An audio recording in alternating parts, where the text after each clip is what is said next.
It's the Big Book of Alcoholics Anonymous. Starting going through the book, we're going to open up the title page here, or we'll call it the title page. It says Alcoholics Anonymous, the story of how many thousands of men and women have recovered from alcoholism. It also tells us that we're in the 4th edition of this book. So even in the beginning of this book, they're using a word that causes a lot of controversy.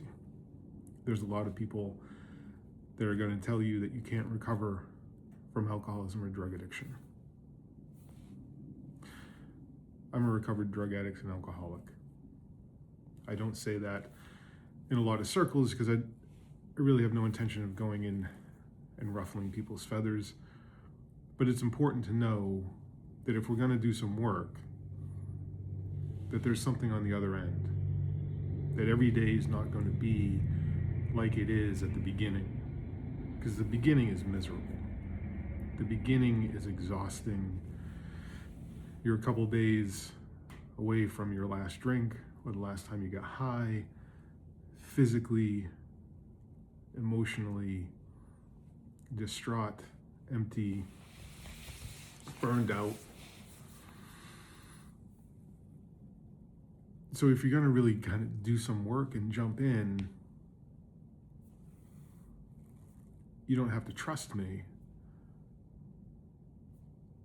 but you do have to trust that everything that's brought you up to this point, everything behind you that's already written in stone, hasn't worked and won't work. So it's time to do something new.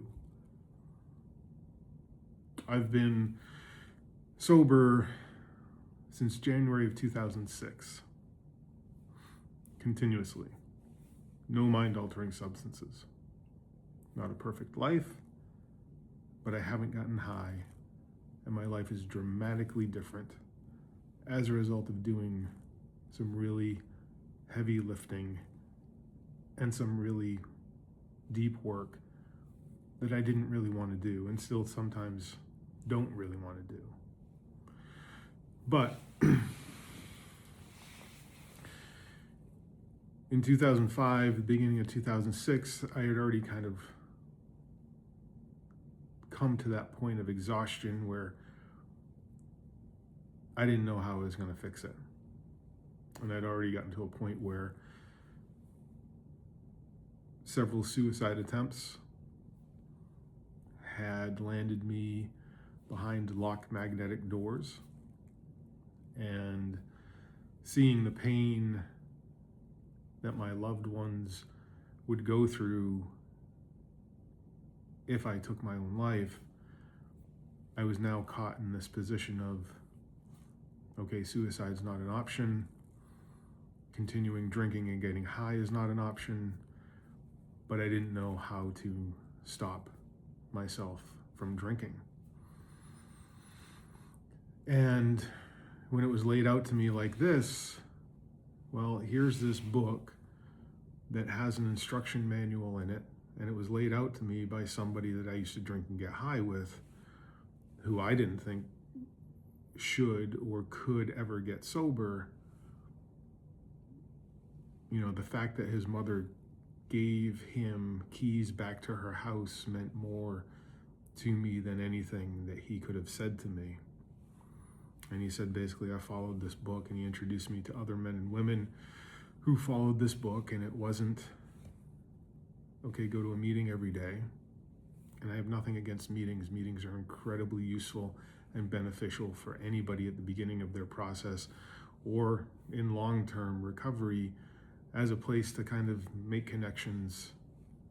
But I'd also already had this experience where I couldn't stay sober going to 23 meetings a week and living at my parents' house, trying to be sober. I already kind of crossed this threshold of understanding in my own experience that I'm not the guy who can stay sober just by going to meetings every day, or 2 meetings for that matter, or 3, or on Sundays, 5 meetings for that matter. So when it was presented to me that the guys who wrote this book wrote it at a time, the beginning, early stages of AA, where AA didn't exist the way it does today. There was not a meeting on every street corner across the country, let alone across the world, for people to kind of bounce to and meet people and stay sober. And that's all I was trying. I was trying to get involved in going to meeting attendance. So when it was presented to me that, hey, here's something that these guys who didn't have a meeting to go to every night, this is what they did. And on this front page here, they refer to themselves as recovered. It didn't mean that I wanted to do the work that was in these pages. It didn't mean that I really wanted to do anything, but it did mean I at least became curious of what are these guys doing? If they're in a position and their mindset is in a position where they're able to write a book, first of all, and don't have to run to a meeting every night. It wasn't that I didn't want to go to meetings every day for the rest of my life. It was I already had the experience that I'm not the type of alcoholic who can stay sober going to meetings every day. I'm an isolator by nature. You know, I avoid people. I'm antisocial at my best, right?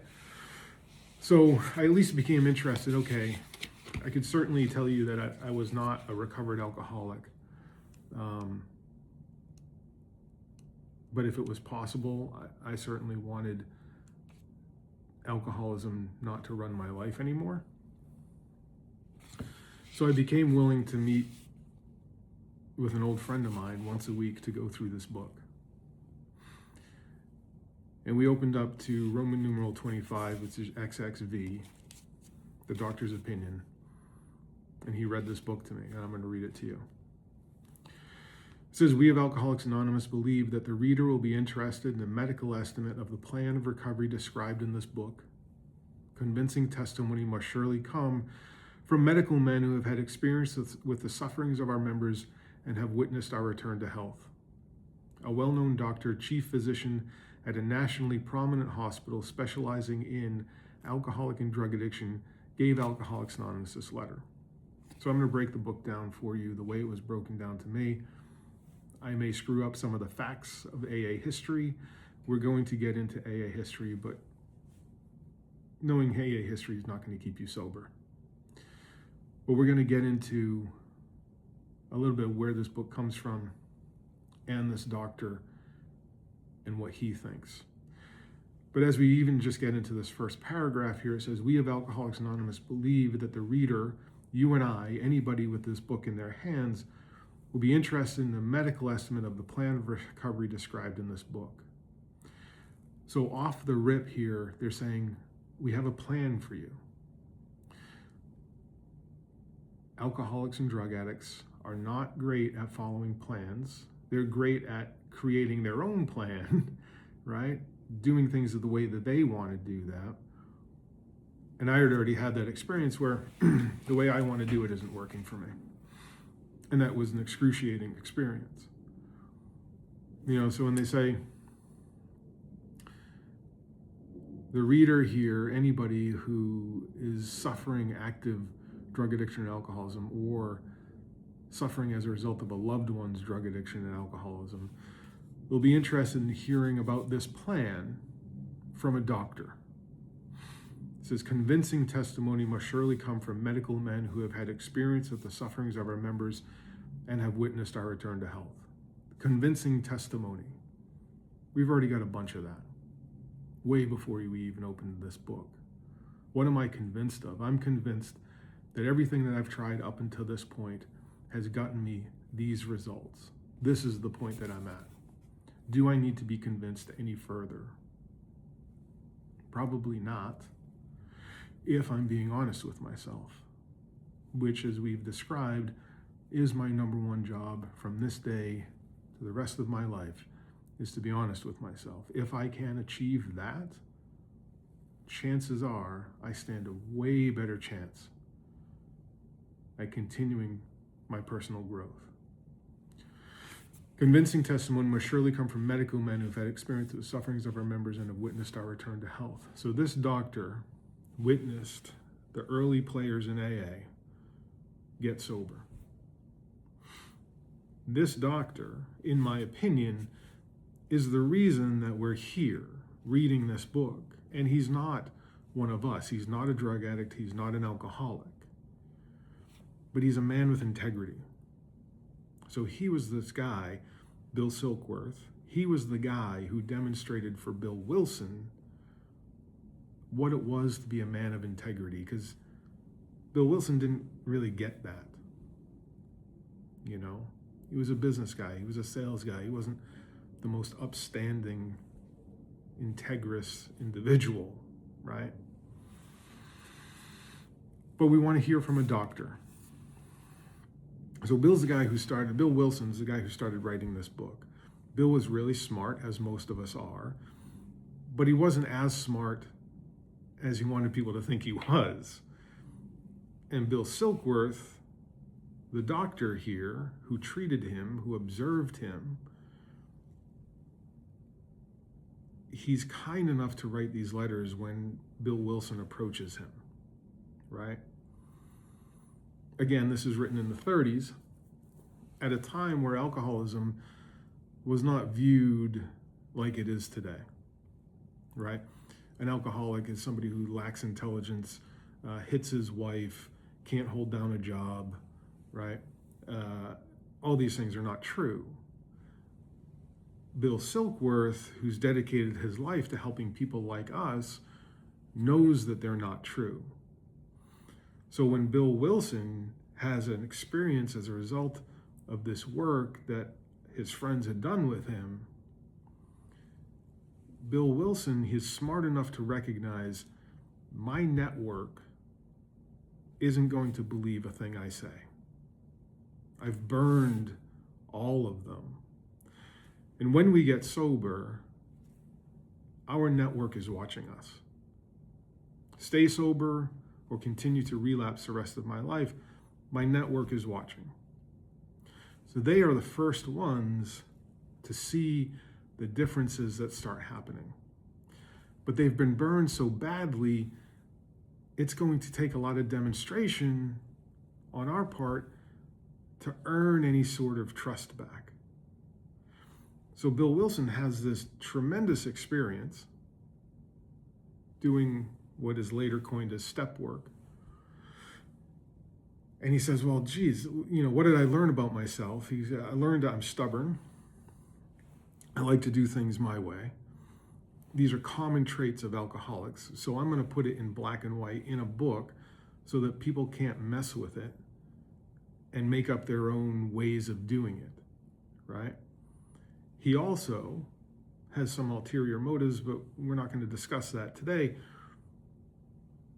But he starts writing this book, and he kind of has this realization. He goes, nobody's going to believe me. But who will they believe? Well, they'll believe Silkworth. Silkworth is an educated man. He's got letters after his name. So if I can get him on board, I stand a better chance at really spreading this message. Silkworth has dedicated his life to helping us and really wants to change the view of alcoholism from society. And this is the first time that he actually sees real substantial change happening in the individuals that he's trying to help. So when Wilson approaches him, he says, yeah, he knows Wilson is kind of using him for his reputation, and he's okay with that. And he also knows, I write these letters, I'm putting my name on the line here, and the medical fraternity may not necessarily view that as the most sane thing to do. But he's willing to do that anyway, as a result of helping future generations of drug addicts and alcoholics. So his first letter says this. It says, to whom it may concern, I've specialized in the treatment of alcoholism for many years. In late 1934, I attended a patient who, though he had been a competent businessman of good earning capacity, was an alcoholic of a type I've come to regard as hopeless. In the course of his third treatment, he acquired certain ideas concerning a possible means of recovery. As part of his rehabilitation, he commenced to present his conceptions to other alcoholics, impressing upon them that they must do likewise with still others, This has become the basis of a rapidly growing fellowship of these men and their families. This man and over 100 others appear to have recovered. So he starts off this brief letter saying, this is what I do. I specialize in the treatment of alcoholism. And he says in 1934, here comes Bill Wilson, right? Competent businessman of good earning capacity. He's a normal guy. Bill, at this point, is kind of checking all the boxes that our American society says that you need to achieve in order to become an upstanding citizen. He graduated, he joined the military and served our country. He's educated himself, he went back to college, he got married. Short of having children, Bill has kind of accomplished all of these things. And Silkworth is saying, like, hey, take a good look. Here's a smart guy, and he's a rabid alcoholic for no good reason, right? He says, in my professional opinion, this guy's hopeless. He should have never gotten sober. And he also tells us this. He says, in the course of his third treatment. So Bill's been at this for a long time. And whatever treatment looks like, right? And treatment is very different in 2026 than it was in 19 whatever, 20, 30, whatever, right? So Bill Wilson has kind of subjected himself to these cement rooms, labeled a dipsomaniac, putting his life in jeopardy, right? In really dark places, trying to get sober. And before you even wind up in treatment, whether your treatment looks like an AA meeting, or it looks like getting wheeled into Unit 28 of Norwood Hospital in 4-point restraints, finding yourself in hotel rooms, or having heart-to-hearts with a loved one who you think can help you, whatever treatment looks like for you, seeing a therapist, by the time it gets to that point, you've been suffering for a long time, right? And Bill's at this point too, in the course of his third treatment, his runs are getting shorter and shorter because he's getting further and further lost in active addiction, and you get no relief on either side of the fence, sober, actively using. So he says, in the course of his third treatment, he acquired certain ideas concerning a possible means of recovery. As part of his rehabilitation, he commenced to present his conceptions to other alcoholics, impressing upon them that they must do likewise with still others. This has become the basis of a rapidly growing fellowship of these men and their families. This man and over 100 others appear to have recovered. So here's a doctor using the word recovered that says these guys are no longer suffering from their alcoholism. They're still alcoholics, right? But they're not suffering from it. But then the doctor skips over any of the work. Because at this point, early, a few pages into the book, we're not even into a real chapter yet. We just kind of want to get you through and kind of like, hey, we know what we're talking about here. Here's Bill Wilson. He's been around in the course of his third treatment. He says, as part of his rehabilitation, he commenced to present his conceptions to other alcoholics. So this kind of does us a little bit of a disservice here because it skips over that Bill did any work. He says, well, he went to treatment and then he started helping other people. But here's the thing. We don't really want to start helping other people until we've done substantial work. Or else I run the risk of hurting other people. And we don't want to, if we can't help them, we don't want to hurt them. And we have to be careful in keeping our ego in check. This is where the suggestion of a sponsor comes in, as somebody who can kind of keep an eye on us, also be available for us to ask questions. Hey, I don't understand, why they suggest I go to 90 meetings in 90 days. Somebody who can kind of help me, kind of explain things to me. We will get into how to choose a sponsor, what a sponsor should offer at some point. But, he says, impressing upon them that they must do likewise with still others. Our goal here is to get through this process and to share it with somebody else, right? And when you have an experience with this work, when you know what it's like to be behind the lines in active drug addiction and alcoholism, and you get freed of that, you have to share it. So this is a missing piece for a lot of people who go through this work, do a lot of the heavy lifting, get their life kind of back, and then they don't help anybody. This is problematic.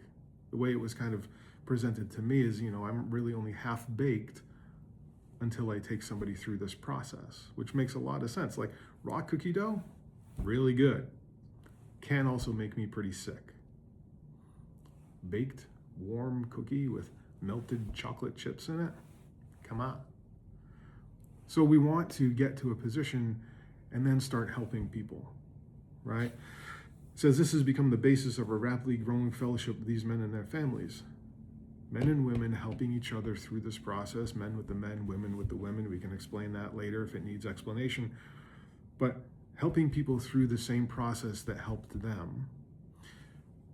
This fellowship starts building. Again, there's no AA here. These people are meeting in living rooms, helping each other. And there's a filtering process because not everybody is willing to do a lot of the work that is required to get to a position of being okay. And that's the nature of drug addiction and alcoholism, this twisting and this distorting of my perspective. When I'm in a tremendous amount of pain, I'm willing to do whatever the hell you want me to do. Once that pain starts to water down or subside, I become less willing. And until I have an awareness of that, it's really not going to scare me, and I'm going to believe the narratives that I'm telling myself. Because typically what's going to happen is these emotion things are going to kind of come up, right? I get banged up once or twice. I get scared, and I'm already kind of crossed the line into my active drug addiction and alcoholism. I don't even want to drink anymore.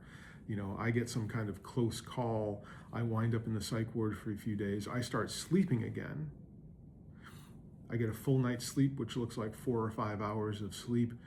I start to feel better. I start having designs on, I'm going to start jogging. I'm going to start eating better, right? Once I start to physically feel better, what starts to happen to me is the insanity starts creeping in, which doesn't look like I'm going to drink or get high. It looks like I'm going to focus on this over here so that I don't have to focus on my alcoholism anymore because I really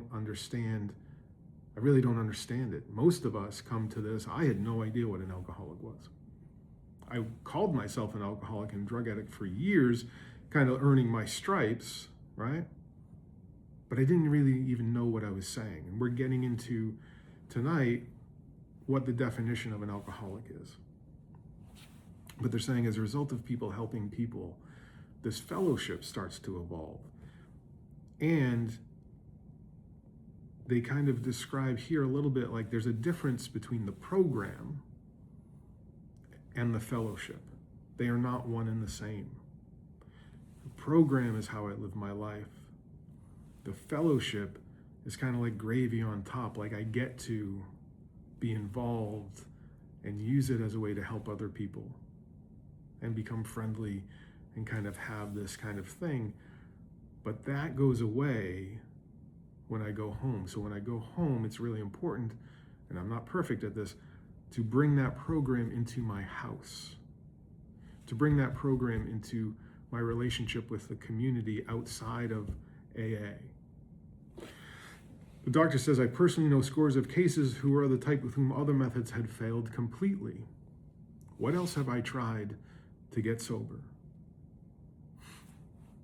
Movies, exercise, moving, being in a relationship, not being in a relationship, working 2 full-time jobs because I've put myself in such financial harm that if I'm not drinking or getting high, I'll have all this time and energy, so I'll be able to get myself out of debt. I'll go back to school. I'll get an art degree. The reason that I'm drinking is because I'm depressed about all these warehouse jobs that I'm taking, and I'm not really applying myself and I'm wasting my talent. So I'll move back in with my parents and I'll fix my financial situation and I'll go back to art school. All of those didn't work for me.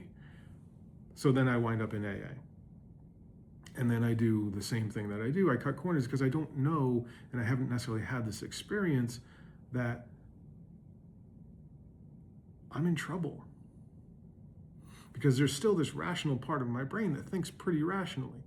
When I am in problems in my life, it would make sense to move back in with my parents if that's an option for me. I'll get my life back in order. It'll give me time to breathe. I'll get rid of some of these stresses, right? So, the doctor's saying this too. A lot of people try a lot of different things. And as we're getting further and further into this recovery world that we're now living in, there are more things that are being offered and offered and offered. And we have to be truthful with ourselves about what is the alcoholism that I have? What is the drug addiction that I have? Because we may watch things happen and work effectively for somebody else who has a different strain of alcoholism than I have. Again, what I said earlier was our main job in this is to be honest with ourselves. That's hard, right? So when I find myself in AA, I find myself saying, okay, yeah, I've heard this, I need to go to a meeting every day. That's excruciatingly painful for an introvert like me, but I'll push through it. That really seems like work. So then I do that, and then I find like, okay, after the meeting, I'm going down to Dalton's package store and I'm getting a fifth of vodka, but I'm checking off the meeting list and I'm gonna drink later, and I'll go back to my apartment and whatnot, but I'll drink safely, I won't drink and drive, yada, yada, yada. Well, that didn't work. Well, I'm gonna get out of this relationship, it's over anyway, it's a bad relationship. That didn't work. Well, I drink because I'm depressed, so maybe I'll see a therapist and I'll talk about my problems, and that way I'll be able to regulate my drinking. All of these attempts weren't necessarily attempts at sobriety, but I'm just trying to slow down my drinking. Because what I didn't know was what was coming up ahead was really catastrophic things to kind of shock me into a realization of the truth of like, okay, I'm not going to be the guy who can smoke a little weed or go from drinking a fifth of tequila to a couple beers at a barbecue. And I started kind of conducting these experiments. So what the doctor's talking about here, he says, I watch people conduct experiments all the time. And the nature of alcoholism is keeping me from the truth. What's the truth? The truth is Chris has had plenty of experiences to, if he weren't an alcoholic, say, I'm never going to drink again and never drink again. But I can't. I can't not drink. I can make the promise. I can genuinely and sincerely make the promise with tears in my eyes. And then I'm going to drink. Because physical abstinence isn't enough for me with the type of alcoholism that I have to create a sanity, to have my wits about me, to keep me from drinking. And the doctor's describing that. He says, these facts appear to be of extreme medical importance because of the extraordinary possibilities of rapid growth inherent in the group. They may mark a new epoch in the annals of alcoholism. These men may well have a remedy for thousands of such situations. You may rely absolutely on anything they say about themselves. Very truly yours, William D. Silkworth, MD. So here's a doctor, not one of us. He's dedicated his life to helping people like us. He's now said, like, okay, here comes Bill Wilson in 1934. In my professional opinion, this guy should not be sober, nor will he ever get sober. Yet he's ending the letter saying, you can rely absolutely on anything these guys say about themselves. And then he signs his name, which people say, like, okay, in the first edition, he didn't sign it. But listen, he knew who he was getting into bed with. He's getting into bed with Bill Wilson, who's a salesman, and the salesman's gift, right? So he knew people were going to piece things together anyway. He didn't need to put his name on the letter. But he's saying here, here's a remedy for thousands of such situations far beyond just Bill. Like, let's watch as these guys try to help each other. And clearly, Not everybody is going to be at the level to do all of it immediately, but through that filtering process, you're going to catch some here and there who have what floats around, right? That gift of desperation to follow through with doing some things that they're not willing to do, or not, they don't want to do, but they have a willingness just to kind of do it because they don't know what else to do. He says, you may rely absolutely on anything they say about themselves. I desperately wanted that back. I wanted the ability for my friends and my family to trust me. I didn't know if I was going to get that back. And I can't say with 100% honesty that that's entirely come back. And this process doesn't really promise you that. What this process can deliver you is far more important than whether or not your loved ones trust you. What's far more important than that is that you have the ability to trust yourself. That you know, regardless of whether they think so or not, that you will show up for your loved ones if and when they really need you. They don't need to believe that. What's more importantly is that I believe, and I know for a fact, that when my loved ones need me, I can show up. That's way more important at connecting and aligning my inner wisdom in my life with my inner wisdom than whether or not they believe it. That's what we're going for in this work. We're going to end here. We'll reconvene for part 2 of Doctor's Opinion. But that's the work that we're doing here. We're creating a connection and a wholeness and an alignment. And we're learning how to nourish and maintain that.